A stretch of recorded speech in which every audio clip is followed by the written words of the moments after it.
Chances are, if you're my age, you've got a box. Could be anywhere.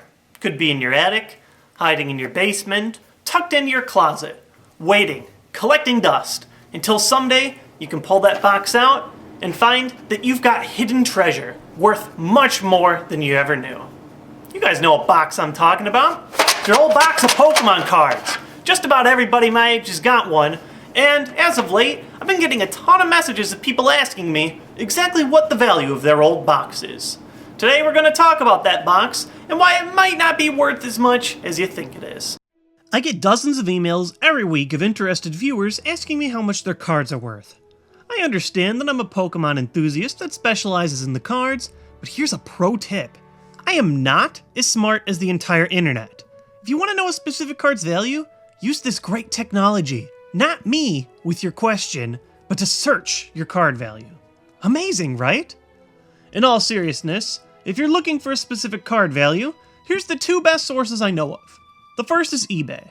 And yeah, I know eBay tends to fluctuate, and you don't always know the conditions of the cards that are sold, but if you search the completed and sold listings, you can still get a pretty good idea of what people are actually paying for a specific card. And second is Troll and Toad, or Collector's Cash. As far as I'm concerned, these guys carry the largest supply of Pokemon's single cards. A quick search of their values will typically give you a picture for what buyers are willing to pay in order to get a card. But today, I'm going to talk about more than good card search engines to type into. Instead, we're going to learn about the Pokemon card collector's scene and the top reasons why the old cards you thought might be a goldmine aren't worth nearly as much as you'd hoped. Number 1. They're in bad condition. This is by far the biggest killer of your card's value. In the collecting world, condition means everything. If a card is able to withstand the test of time and remain in good condition across decades, it's impressive. If you're able to keep your cards in a shoebox up until your adult life, it's, not so much. Right off the bat, most of us were kids when we first got our Pokemon cards, and I'll be willing to bet that at least 9 out of 10 kids had no idea how to properly protect their cards. A lot of them didn't want to. Plenty of kids own binders, which is solid for card storage, but it doesn't account for the amount of times a kid damages their cards, fumbling it in and out of the binder to move cards around. Not to mention, most holographic cards, which are also the most valuable, warp over time due to changes in temperature. Most kids don't know about card sleeves and don't use them, let alone plastic top loaders, which are much better. Between handling and temperature, most cards become valueless when it comes to getting the interest of a collector. And while your idea of mint might be different than another person's idea of it, there actually is a near-scientific scale for determining condition, the PSA scale. PSA, or the Professional Sports Authenticators, can, for a fee, take your card or collectible, evaluate it on a rigorous scale, and then sonically seal your card in a protector that will prevent it from physical changes. Forever! Most collectors willing to pay serious money for cards will only buy from PSA-graded cards, usually scoring an 8 or higher. Wondering just how strict this scale is? Let me put it in brief. The scale goes from 1 to 10. A card ranked as very good condition scores an astounding 3. These guys are legit. They check scratches, stains, printing defects, centering, marks, whether or not cards have been altered to make them appear in better condition, and whether or not the layer of wax on the card has been stained. I don't even know what that means. Needless to say, if you want real money from your cards, you would have had to preserve them since you got them. Number 2, they might be counterfeit. Now I could go on an entire episode on how cards can be fake reprints, and I might later, but what I'm mostly referring to when I'm talking about counterfeit cards are ones that are clearly altered. Too often, I get messages from people talking about some bizarre error with their cards, wondering if it's some kind of misprint worth a lot of money. While I've briefly tackled some popular misprint cards in a very old video of mine, my general rule is this. If you can't find your card error by searching it on Google, it's probably fake. Yeah, your Pikachu might say it does 3,000 damage, but its value? Not super effective. 3. Pokemon is still really popular. Most collectibles gain value when they become difficult to find after being out of print or falling into obscurity. While several Pokemon sets are no longer printed, it's still a hobby that has lasted essentially non-stop since it was originally printed. And especially for the earliest sets, the ones that went out of print first, Pokemon was a national media phenomenon, selling more cards toward the late 2000s than it likely ever will again. So even if you've kept on to your old cards that were out of print, They aren't exactly lost treasures, because millions of people just like you have held onto their stuff too. The stuff that is hard to find, however, leads us to number 4. They're not first edition. From base set through Neo Destiny, Wizards of the Coast printed each of its sets in a limited run known as First Edition, marked by a small emblem in the corner near your card art. While simply owning this stamp alone doesn't mean you have valuable cards, there are significantly less of these cards in existence, making them much more valuable, especially with the earliest sets. Take, for example, base set Charizard, the most expensive card that isn't a rare misprint or promo card. A non-first edition, often referred to as Unlimited Charizard, at PSA 9 goes for about $100. Not too shabby. But a PSA 9 first edition Charizard? We're talking $1,000 to $2,000. Now the value for cards that aren't Charizard drops significantly. For example, Blastoise only runs a couple hundred for a highly graded first edition, and $40 to $50 for a highly graded unlimited copy, but the rule still stands. That little one stamp can be the difference between dollars or pennies when it comes to card value. And here's 2 more fun facts when it comes to first edition cards from the base set. Just because it's Pokemon Fact of the Day. It's fact time. Knowledge! The first set of Pokemon, commonly referred to as base set, is the only one with 3 different editions.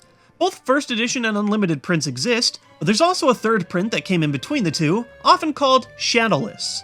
While both Shadowless and unlimited cards don't have the first edition symbol, there are a few key distinctions between the two. The Shadowless print, as the name would suggest, has no drop shadow at the right of its Pokemon character boxes, and it also uses a much thinner text for its attacks. But for trainer and energy cards, there's still a third distinction that you can use to find the difference. Shadowless cards feature the following copyright at the bottom of their card: 1995, 96, 98, 99.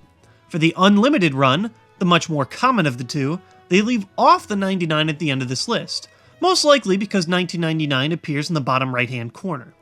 The Shadowless print of Pokemon cards is still very valuable, usually just a bit under the value of first edition cards, and still well more valuable than the unlimited set. And the second fact? Your first edition Machamp probably isn't special.